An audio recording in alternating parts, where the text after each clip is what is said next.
वालेकुम एवरीवन, क्या हाल है आप सबके। उम्मीद करती हूँ कि आप सब खैरियत से होंगे। हम भी अल्हम्दुलिल्लाह बिल्कुल ठीक ठाक हैं। तो यहाँ पे जो है ना, सुबह का वक्त था, मैं आ गई किचन में बच्चों के लिए ब्रेकफास्ट बनाने के लिए। तो मिनाहिल को ना कभी कभी समझ ही नहीं आती कि मैं क्या बना के दूँ। हसन चौहान तो फिर बता देते हैं उन्होंने क्या खाना है, या वो ना इतने मतलब चूज़ी नहीं है, खा लेते हैं। लेकिन मिनाहिल को लंच देना बहुत मुश्किल काम है। मतलब उसको उसने सिलेक्टिव चीज़ें खानी होती हैं, तो फिर मुझे बहुत सोच समझ के जो है ना उसे देना पड़ता है। और अगर कभी मैं दे भी दूँ ना कोई ऐसी चीज़ कि मुझे हो तो चलो स्कूल में खा लेगी, यकीन करें वो एज़ इट इज़ जो है ना वो लंच पे वापस आती है। तो आज जो है ना बस ये मैं ब्रेड एग जो है ये बना के दे रही थी। मैं इस तरह क्या करती हूँ कि नमक मिर्च डाल के ना एग को जैसे ही तवे के ऊपर डालती हूँ, साथ ही इसके ऊपर ना ये ब्रेड डिप कर देती हूँ। मतलब फ़ौरन आपने उठाना है, ज़्यादा देर रखना नहीं है, बस हल्का सा इस तरह से कि कोटिंग हो जाए। इस तरह से ना दोनों साइड्स पे एग लग जाता है और बहुत ही जो है ना वो मज़े की लगती हैं। मतलब ऊपर नीचे जो है वो ब्रेड की कोटिंग हो जाती है। और आप चाहें तो इसके अंदर केचप और मायोनीज़ भी लगा सकते हैं अगर आपके बच्चे पसंद करते हैं, क्योंकि मिनाहिल इस तरह की चीज़ें बहुत कम खाती है। मतलब वो बहुत सिलेक्टिव है, मैंने बताया ना, तो फिर मैं इस तरह का कोई रिस्क ही नहीं लेती। और उसको ना ये वाला जो है एग ब्रेड बड़ा पसंद आता है, तो बस फिर मैंने उसको लंच में जो है ना आज यही बना के दे दिया था। और अभी भी जाते हुए वो यही कह रही थी कि मैं तो नहीं खाऊंगी, लेकिन शुक्र है कि उसने जो है ना ये लंच फिनिश कर लिया था। असल में ये था ना कि मैंने बनाना केक बनाया हुआ था, बनाना ब्रेड ना वो पड़ी थी, तो बस वो मैंने इसको हाफ़ रख दी क्योंकि काफ़ी बड़ा स्लाइस था। और अच्छा, छोटे बच्चों को ना कम वैरायटी दी जाए, और मतलब कम क्वांटिटी दी जाए लेकिन ज़्यादा वैरायटी दी जाए ना, तो बच्चे बहुत शौक़ से खाते हैं। जब बच्चे बड़े हो जाते हैं ना, फिर ज़ाहिर है उनकी डाइट भी ज़्यादा हो जाती है और वो समझदार हो जाते हैं, फिर वो इस तरह की चीज़ें कम प्रेफर करते हैं। लेकिन छोटे बच्चों को अगर ज़्यादा क्वांटिटी मिले और मतलब वैरायटी ज़्यादा मिले ना, तो बड़े शौक़ से और बड़े खुश होकर खाते हैं। अच्छा, मैं ना फ़ौरन गरम-गरम लंच जो है वो पैक नहीं करती हूँ। थोड़ी देर के लिए ना मैं लिड हटा के रख देती हूँ ताकि जो स्टीम है ना वो निकल जाए, क्योंकि आपको पता है कि जो ब्रेड है वो बड़ी जल्दी जो है ना वो सौगी सी हो जाती है। खैर, बच्चे चले गए थे स्कूल और आटा आज गूँदने वाला था। अच्छा, कभी-कभी ऐसा होता है कि रात को ना मेरा दिल बिल्कुल नहीं होता, क्योंकि जो ये आटा गूँदना है ना, ये मेरे लीस्ट फ़ेवरेट कामों में से है। जो मुझे याद है जब तक मेरी सास थी ना, जब तक मेरी सास हयात थी, मैं उन्हें ही कहती थी कि अम्मी आप आटा गूँध दें, रोटियाँ बनाना इतना मुझे मसला नहीं लगता जितना मुझे आटा गूँधना जो है ना वो मसला लगता है। तो कोशिश करती हूँ कि एक दफ़ा मैं इतना सारा गूँध लूँ कि ज़रा दो एक मतलब एक पूरा दिन और नेक्स्ट जो है ना वो नाश्ते का चल जाए। लेकिन ऐसा होता नहीं, क्योंकि जब ज़्यादा आटा हो जाता है ना तो फिर उसको हैंडल करना भी बड़ा मुश्किल होता है।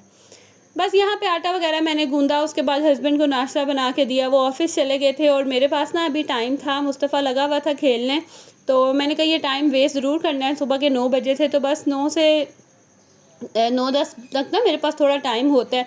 उसके बाद फिर मैं उठ के क्लीनिंग वगैरह स्टार्ट करती हूँ। तो मैंने कहा चले फ़ारिग ज़रूर बैठना है। मैंने ना ये कपड़े आयरन होने वाले थे, तो बस ये कपड़े मैंने फटाफट से आयरन कर लिए। फटाफट तो नहीं, खैर बड़ा अच्छा ख़ासा जो है ना टाइम लग जाता है, क्योंकि कॉटन के जो कपड़े होते हैं ना, आपको पता है उनको आयरन करना, और फिर कल्फ़ वाले कपड़े होते हैं उनको पानी लगाना, स्प्रे करके फिर जो है वो आयरन करना, तो अच्छी ख़ासी जो है ना वो मेहनत का काम होता है। खैर, कपड़े वगैरह आयरन कर दिए थे और अभी तो मुस्तफ़ा को मैंने कहा नहला दूँ। अब थोड़ा सा ना मौसम चेंज हो रहा है, तो कोशिश करती हूँ एक दिन छोड़ के ना नहला दूँ, लेकिन कभी-कभी तो ऐसा होता है ये एक दिन में 2-2 दफ़ा नहा लेता है। इसको पानी में खेलने का और नहाने का इतना माशाल्लाह शौक़ है ना। मतलब मेरे सारे बच्चे यानी कि जब फर्स्ट बाथ लेते हैं ना तो तब रोते हैं, लेकिन ये पहली दफ़ा में भी नहीं रोया था माशाल्लाह। अच्छा, यहाँ पे आपने ना मेरा ज़रा हुलिया अवॉइड करना है, क्योंकि मैं अभी खुद फ्रेश नहीं हुई थी और मेरी कोशिश होती है कि जब मैंने बच्चों को नहलाना हो ना, तो मैं पहले बच्चों को नहला के उनको अच्छे से फ्रेश करके ना फिर मैं खुद नहाऊँ, क्योंकि बच्चे जो है ना ऊपर फिर पानी वगैरह गिराते हैं, छींटे गिरते हैं और ज़ाहिर है फिर नमाज़ पढ़नी होती है, तो कपड़े गंदे हो जाते हैं ना, तो मुझे बहुत उलझन होती है। तो खैर, मुस्तफ़ा को नहलाने के बाद मैं ख़ुद फ्रेश हुई और उसके बाद जो है ना मैं बस सौदा वगैरह जो लेके आई थी वो सारी चीज़ों को मैंने समेट के उनकी जगह पे रखा। और जैसे मैंने पहले बताया कि मेरे बच्चे दोपहर में जो है ना वो रोटी सालन नहीं खाते, तो मेरी कोशिश होती है कि इस तरह की मैं कोई चीज़ बना के दे दूँ जो हेल्दी भी हो और थोड़ी देर के लिए ना उनका पेट भी भरा रहे। तो बस आजकल फ्रूट्स इतने अच्छे आए हुए हैं, तो कोशिश करती हूँ कि फ्रूट चाट बना दूँ, क्योंकि जब ये मतलब एक पूरा ऐसे फल वगैरह इनको दे दो ना, तो उसमें से आधा तो ये वैसे ही ज़ाया करते हैं। अच्छा, हसन शहान तो फिर माशाल्लाह बड़े हो गए ना, वो खा लेते हैं, लेकिन मुस्तफ़ा और मिनाहिल जो है ना वो बहुत फिर वेस्ट करते हैं। तो इस तरह से फ्रूट चाट बन जाती है ना, तो सारे फ्रूट्स भी खाए जाते हैं और एक तो मतलब ईज़ी हो जाता है मुस्तफ़ा के लिए भी खाना, मिनाहिल के लिए भी, और दूसरा ये कि बच्चों को फिर पसंद भी बहुत आती है। और मेरे बच्चे ना इसके अंदर मतलब थोड़ी सी चीनी और चाट मसाला डाल के खाते हैं, मतलब उसके बगैर उनको नहीं इतनी अच्छी लगती, तो मैं डाल लेती हूँ, ज़रा और मीठा हो जाता है। और आपको पता है बच्चों को वैसे ही मीठा बहुत पसंद आता है। तो बस यहाँ पे फ्रूट चाट वगैरह मैंने कट की, और ग्रेप्स जो है ना मैं सेंटर से कट करके, जो ज़्यादा बड़े होते हैं ना वो मैं इस तरह से डालती हूँ, फिर ना खाने में भी आसानी होती है। और ऐसा नहीं होता कि मतलब बड़े बड़े हो ना तो फिर वो ग्रेप्स ही आते हैं एक बाइट में, बाकी चीज़ें नहीं आती। और मैं ना थोड़े से चने भी थे वो भी मैंने ऐड कर दिए, इनका भी बहुत मज़े का जो है ना वो फ्रूट चाट में टेस्ट आता है।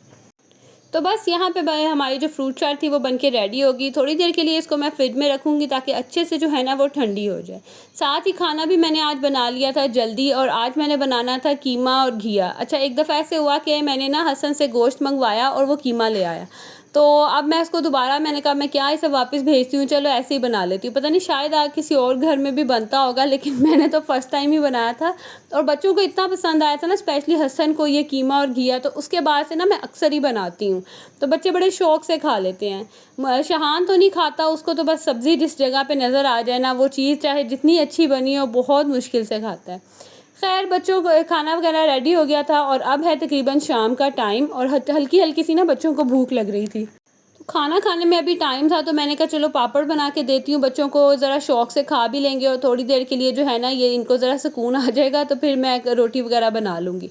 तो बस मैं फिर से आगे किचन में, यकीन करें हम मदर्स का जो है ना वो आधे दिन तो ऐसे ही किचन में ही गुजर जाता है। कोई ना कोई बच्चों की डिमांड, कोई ना कोई फरमाइश होती है, तो उसको जो है ना पूरा करने के लिए हमारे किचन में पता नहीं, एक तो 3 दफ़ा तो वैसे ही चक्कर लगते हैं, उसके अलावा भी पता नहीं कितनी दफ़ा जो है ना वो बच्चों की डिमांड पूरी करने के लिए चक्कर लगते हैं। तो बस यहाँ पे बच्चों को बना के दूंगी ये क्रैकर्स, और उसके बाद फिर जब खाने का टाइम होगा तो हम खाएंगे खाना। और ये था मेरा आज का व्लॉग अच्छा लगा हो तो इसे लाइक ज़रूर कीजिएगा, अगर चैनल पे न्यू है तो इसे सब्सक्राइब कर दें, और साथ ही साथ जो है ना अपनी फ्रेंड्स एंड फैमिली में भी शेयर कर दीजिएगा। अब आपसे लूँगी मैं इजाज़त, अल्लाह हाफिज़।